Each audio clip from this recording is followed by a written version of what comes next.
जिंदा शंख मान लेते हैं, जबकि हकीकत कुछ और है। और जब तक असल बात सामने नहीं आती, लोग इसे चमत्कार ही मानते हैं। आधी हकीकत आधा फसाना। महाभारत के योद्धा कर्ण के बारे में तो आप जानते ही होंगे, और ये भी जानते होंगे कि कर्ण के पास एक कवच कुंडल था। महाभारत के युद्ध में जब सब कुछ खत्म हो गया तो सवाल यह है कि वो कवच कुंडल कहाँ गया। महाभारत में भी इसका कोई जिक्र नहीं है और आपको और हमको इससे कोई फर्क भी नहीं पड़ता। लेकिन छत्तीसगढ़ में कुछ आदिवासी हैं जो ये दावा करते हैं कि उन्होंने कर्ण के कवच कुंडल को देखा है। उनका दावा है कि वहाँ जंगल में एक पहाड़ है, पहाड़ के अंदर एक गुफा है, और गुफा के आखिरी हिस्से में जो बिल्कुल तंग है, वहाँ से बहुत तेज रोशनी निकलती है। उनका दावा है कि कर्ण से कवच कुंडल लेने के बाद भगवान इंद्र ने उस गुफा में ही उस कवच और कुंडल को छोड़ दिया था। अब इस दावे में कितनी हकीकत है, कितनी सच्चाई है, आइए चलकर देखते हैं।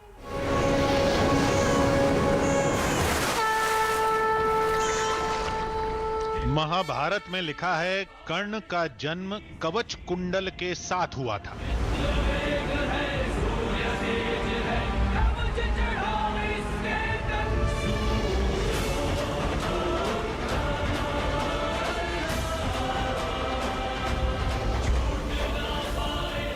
इस महाशक्ति ने कर्ण को महाभारत का ताकतवर योद्धा बना दिया।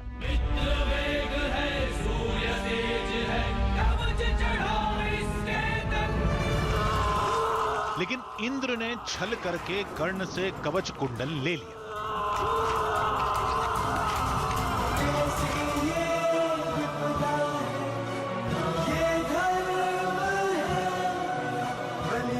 और युद्ध में अर्जुन के हाथों कर्ण की मौत हो गई।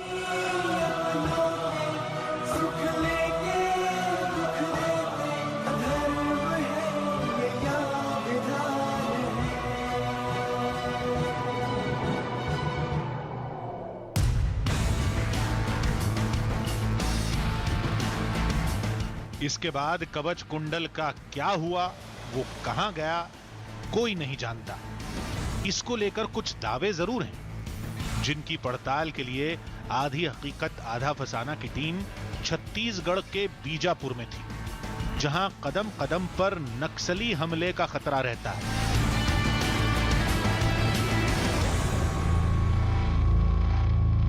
जिस उसूर गांव तक पहुंचना है, वो उसूर गांव घोर नक्सल प्रभावित इलाके में बसा हुआ है। काफ़ी सेंसिटिव इलाका ये है। सीआरपीएफ के जवानों ने हमें इस इलाके में नहीं जाने की ताकीद दी है। उनका कहना है कि बिना सुरक्षा के इस इलाके में जाना खुद को नक्सलियों का शिकार बनाना है। हमें करीब 6 से 7 किलोमीटर का सफ़र इस कच्ची सड़क पर तय करना है, और नक्सली इसी तरीके की कच्ची सड़कों पर आईडीज़ लगा देते हैं। और जिस वाहन में हम चल रहे हैं, फोर्स के वाहन भी इसी तरीके से होते हैं। जवानों का कहना था कि नक्सली कभी भी हमारे वाहन को फोर्स का वाहन समझकर ब्लास्ट करते हैं, जिसके चलते हुए हम हमारे माइक आईडी को जो है वो गाड़ी के बाहर निकाल के रख रहे हैं, ताकि नक्सली इसे फोर्स का वाहन न समझे और गलती से इस वाहन को ब्लास्ट न कर दे।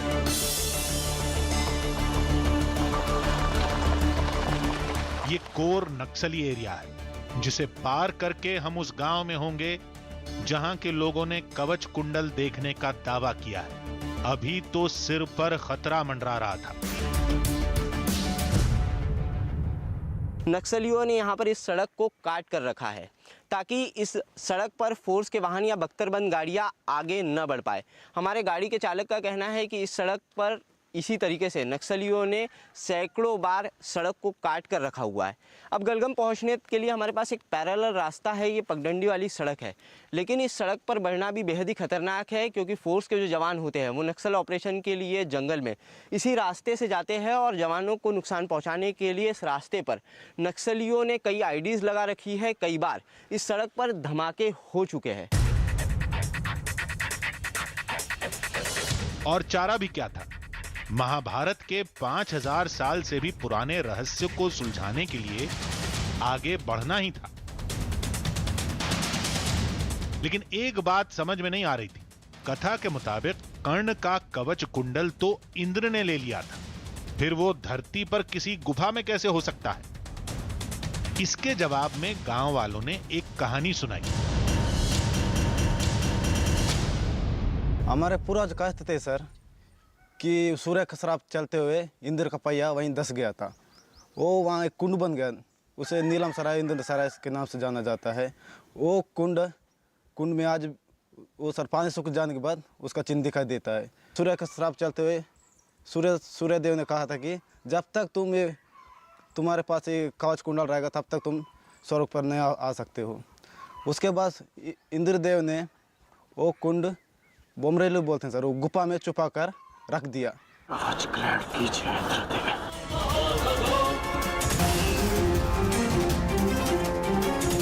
कहानी हम समझाते हैं। जब इंद्र ने कर्ण के कवच कुंडल छल से हासिल किए तो कर्ण के पिता सूर्य देवता इस हरकत से काफी नाराज हुए।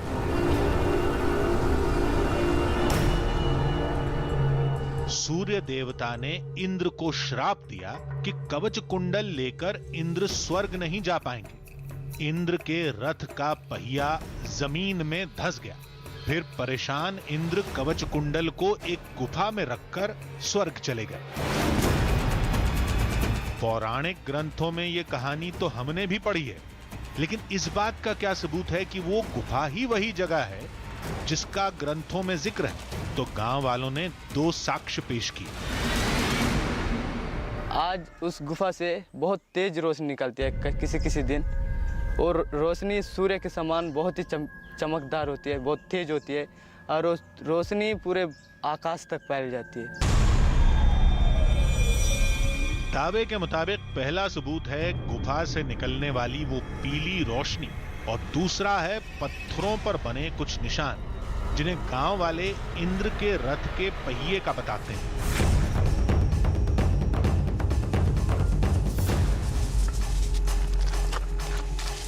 अब लोग कहते हैं तो विश्वास करना पड़ता है, लेकिन आधी हकीकत आधा फसाना की टीम सुनी सुनाई बातों पर नहीं, आंखों देखी पर यकीन करती है।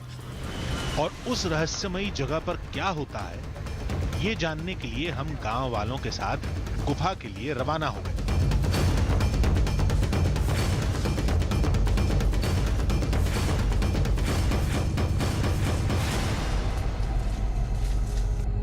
महाभारतकालीन साक्ष्यों तक पहुंचने के लिए हमें दंडकारण्य के इस बीहड़ जंगल का 2 दिनों का सफर तय करना है, जिसके चलते हुए काफ़ी साजो सामान हमारे साथ में है।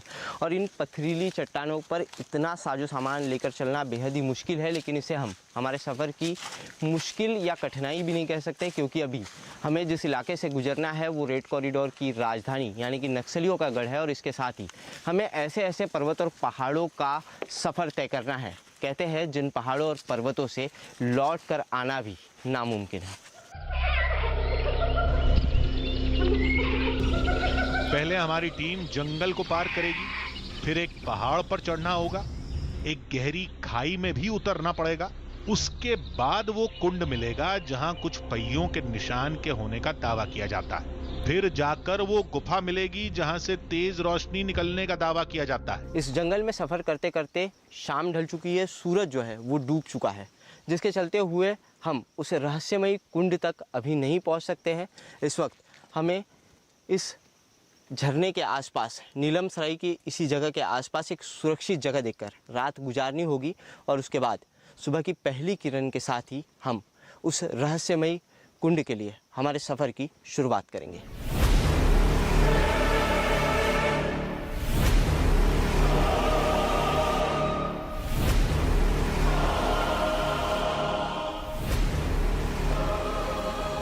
महाभारत में लिखा है कि वो कवच कुंडल कर्ण की सबसे बड़ी ताकत था, जिसे भगवान इंद्र ने उससे मांग लिया था, और इसीलिए कर्ण को दानवीर कर्ण भी कहा जाता है। लेकिन सवाल महाभारत के इस किस्से का नहीं है, सवाल यह है कि क्या वाकई वो कवच कुंडल हो सकता है? क्या कोई चीज 5000 साल तक सही सलामत रह सकती है? अगर नहीं तो फिर उस गुफा में से जो रोशनी निकल रही है वो किस चीज की है? सोचा खुद ही चलकर देख लिया जाए, हर चीज बिल्कुल साफ हो जाएगी। ये तस्वीरें जून 2018 की हैं, जब उत्तर प्रदेश के बागपत में पुरातत्व विभाग को कुछ पौराणिक अवशेष मिले थे। कार्बन डेटिंग में ये 5000 साल से भी पुराने बताए गए थे, यानी महाभारत के समय के।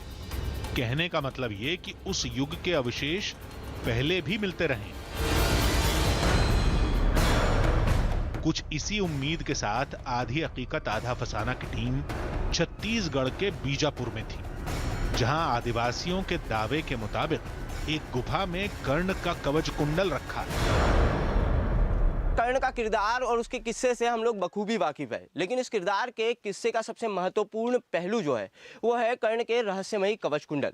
कहते हैं कि सूर्यदेव के श्राप के चलते हुए इंद्रदेव कई वर्षों तक कर्ण के रहस्यमयी कवच कुंडलों के साथ इस धरती पर भटकते रहे और सूर्यदेव के श्राप के चलते हुए इसी धरती पर इंद्रदेव ने कर्ण के उन कवच कुंडलों को छिपा दिया। कर्ण के कवच कुंडलों के होने के दावे इस धरती के अलग अलग जगहों पर किए जाते हैं। महाराष्ट्र से लेकर छत्तीसगढ़ और उड़ीसा से लेकर हिमालय तक कई जगहों पर कर्ण के कवच कुंडल होने के दावे किए जाते हैं, लेकिन कर्ण के कवच कुंडल होने का सबसे पुख्ता दावा जो है वो किया जाता है दंडकारण्य के इस बीहड़ जंगल में। मैं आदित्य राय आज आपको कर्ण के उसी कवच कुंडलों के रहस्य तक ले चलूंगा।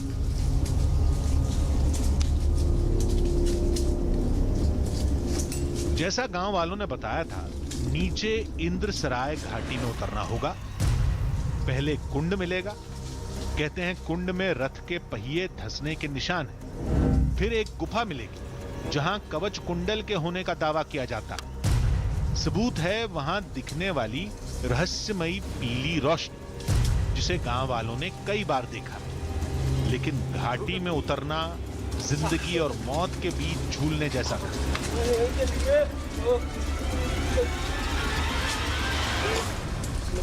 अचानक इस चट्टान से नीचे उतरते वक्त मेरा बैलेंस बिगड़ा और ये खुशकिस्मती थी कि हाथ में ये लता आ गई। बैलेंस बिगड़ कर मैं जो है इस लता पे आ लटका। अगर गलती से चूक हो जाती तो सीधा यहाँ से नीचे गिरते। अभी तो आगाज था, न जाने और कितने खतरों से दो चार होना होगा। कभी पेड़, कभी पत्थर, कभी जंगली बेल, तो कभी फिसलन से भरी चट्टान। हम परेशानियों में उलझे थे, तभी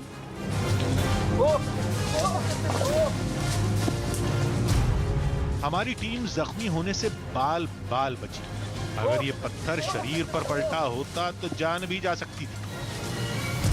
चट्टानें जो है वो फिसल रही है। बिल्कुल पता नहीं था कि ये चट्टान जो है, ये चट्टान जमीन के अंदर धंसी नहीं हुई और एक पत्थर के ऊपर ये चट्टान सिर्फ ऐसी टिकी हुई थी। अचानक इस चट्टान पर पैर गिरा और चट्टान के साथ फिसल के नीचे आ गया।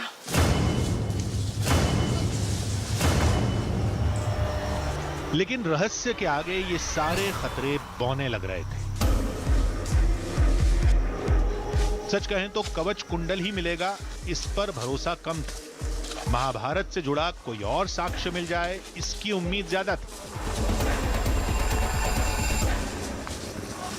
जंगल में जब भी आप इस तरीके की पथरीले चट्टान वाले रास्ते से नीचे उतरते हैं तब आपको काफ़ी संभल कर नीचे उतरना पड़ता है, क्योंकि अचानक से ढलान की तरफ आप कभी भी स्किड हो सकते हैं। आपको शरीर का जो पूरा बल होता है वो पीछे की तरफ बनाए रखना होता है, वरना ढलान की तरफ आप बहुत तेजी से फिसलते हैं।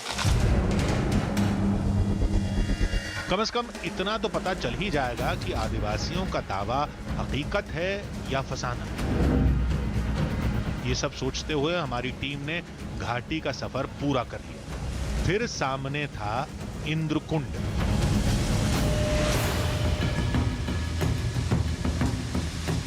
जो पानी से लबालब था। दावे के मुताबिक कुंड के तल में रथ के पहियों के निशान हैं, जो इंद्र के रथ के बताए जाते हैं।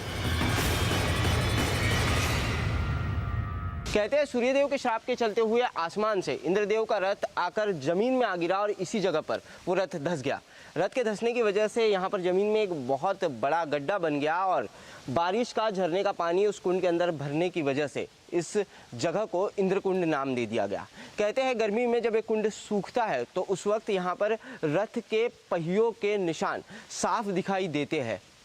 इसी जगह पर रथ धंसने की वजह से इंद्रदेव अपने रथ को यहाँ छोड़कर दंडकारण्य के इस बीहड़ जंगल में इसी रास्ते पर आगे बढ़े और दंडकारण्य के इसी बीहड़ जंगल में एक अज्ञात जगह पर एक गुफा में इंद्रदेव ने कर्ण के वो रहस्यमयी कवच कुंडल छिपा दिए।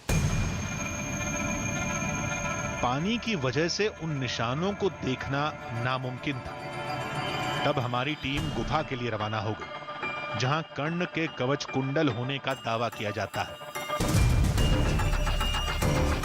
पहले घाटी में उतरे थे, अब गुफा के लिए ऊपर चढ़ना था।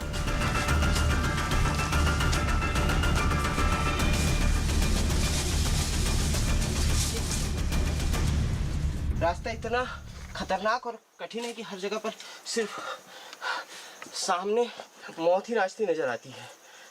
इस तरीके से सकरी जगह से छोटी छोटी दरारों से चट्टानों को चढ़कर आगे बढ़ना पड़ रहा है। कहते हैं रास्ता इतना कठिन है कि इंसानों का कर्ण के कवच कुंडलों तक पहुंचना बिल्कुल भी मुमकिन नहीं था। इसी के चलते हुए इंद्र ने दंडकारण्य की इस अज्ञात जगह पर कर्ण के कवच कुंडल छिपाए। हालांकि वक्त के साथ ये रास्ता थोड़ा परिवर्तित हुआ और अब इस रास्ते पर इंसान आ तो सकते हैं, लेकिन उसके लिए आपको अपनी जान का खतरा लेना पड़ेगा। हमारे हाथ में कहानी का केवल एक छोर था। दूसरे छोर पर क्या मिलेगा कोई नहीं जानता। पता नहीं रोशनी दिखेगी भी या नहीं। अब ज्यादा दिमाग लगाने से कोई फायदा नहीं। कुछ देर में सच्चाई खुद सामने आ जाएगी। गांव वालों ने हमारी टीम को गुफा के सामने खड़ा कर दिया। मान्यता के अनुसार यही वो रहस्यमयी और गुप्त जगह है जहां पर इंद्र ने कर्ण के कवच कुंडल छिपाए थे। हमारे साथ आए स्थानीय युवक और इस इलाके के पूरे लोगों का ये कहना है कि इस जगह से उन्होंने सूर्य के प्रकाश की तरह एक तेज रोशनी को निकलते हुए कई बार देखा है। कर्ण के कवच कुंडलों से भी इसी तरीके की रोशनी निकलती थी, जिसके चलते हुए ये दावा किया जाता है इस पूरे इलाके में ये किंवदंती मशहूर है।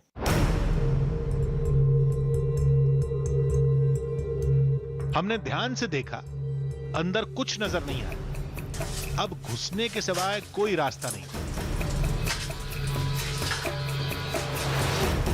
ये क्या है? गुफा के अंदर तो पानी भरा था, रास्ते भी बेहद तंग थे।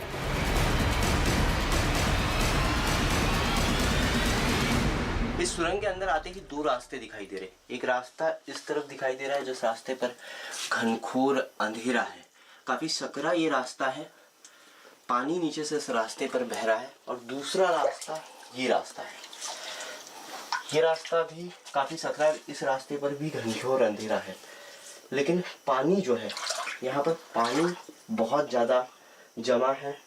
पता नहीं अंदर कितना बड़ा गड्ढा होगा या क्या होगा, जिसके चलते इस रास्ते पर एक बार आगे बढ़ते हैं हम लोग और इस रास्ते पर बढ़कर देखते कि इस सुरंग के अंदर है क्या। अब गुफा में तो अंधेरा ही रहेगा, सांप बिच्छू भी हो सकते हैं।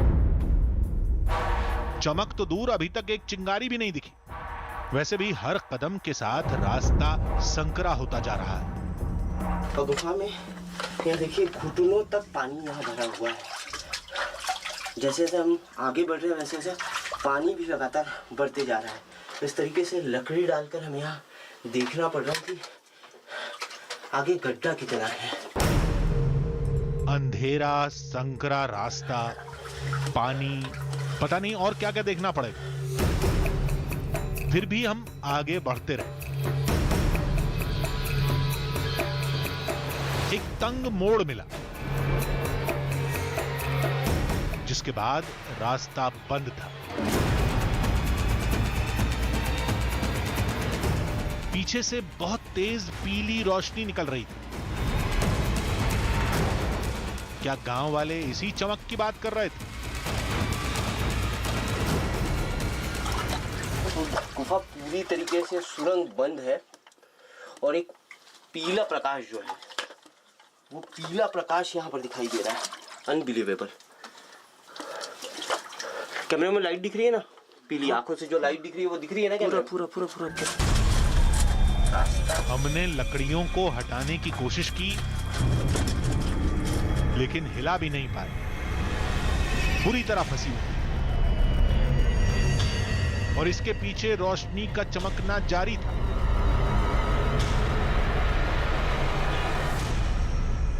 बारिश होती है तो जंगल से बारिश का जो पानी है वो जब सुरंग में आता है तो अपने साथ लकड़ियां बहा कर लेकर आता है, जिसके चलते हुए यहाँ का रास्ता पूरी तरीके से बंद है। लकड़ियां यहाँ पर जो है वो फंसी हुई है,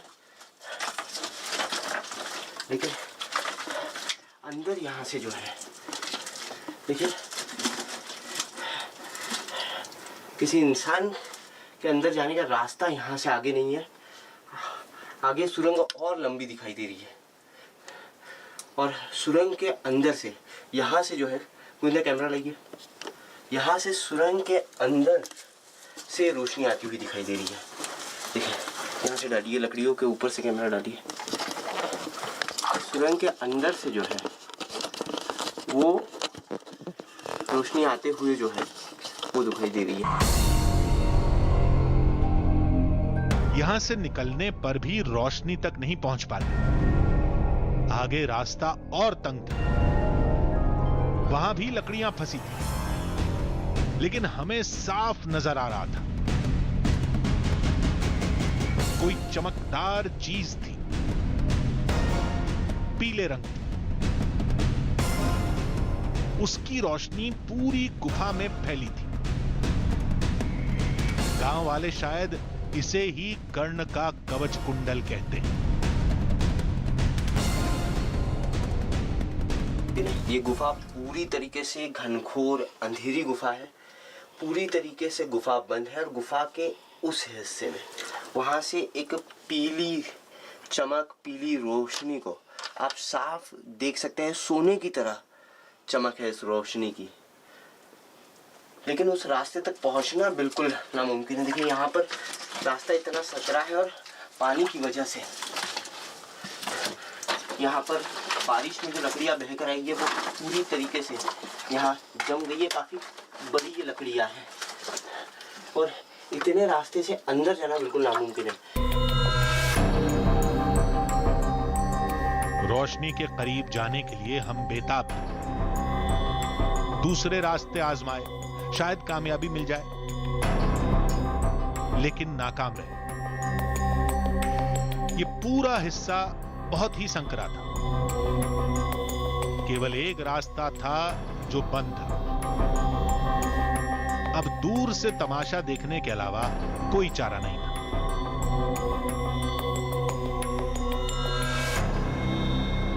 जिस रास्ते से हम अंदर आए थे उस रास्ते के अलावा कहीं से कोई भी जगह नहीं है जहां से सूर्य की किरण या किसी और तरह की रोशनी जो है वो यहाँ आ सके। और जब हम इस गुफा में आए थे, जैसे हमने गुफा के अंदर प्रवेश किया था तो सूरज ढल रहा था।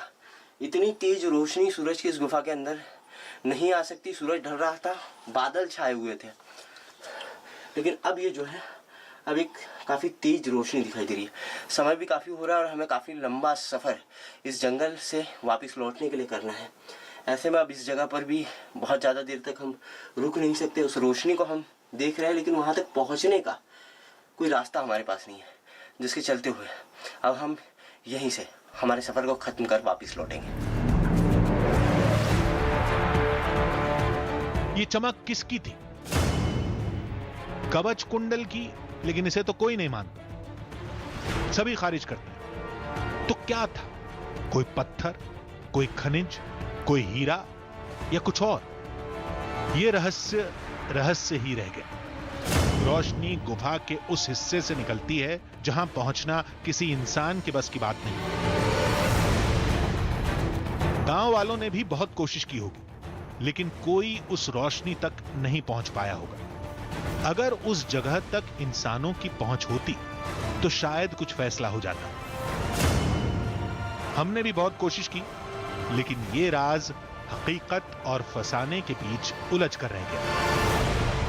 तो आज की दुनिया तर्कों पर चलती है। हो सकता है कि आस्था से जुड़े लोग कुछ तर्कों को खारिज कर दें, लेकिन उससे तस्वीर नहीं बदलने वाली। बात हार या जीत की नहीं है, बात सच्चाई की है, और आखिर में जो सच होता है वो ही सामने आता है। तो अगले हफ्ते फिर मिलेंगे एक नई कहानी के साथ, जिसमें थोड़ी हकीकत होगी, थोड़ा बहाना।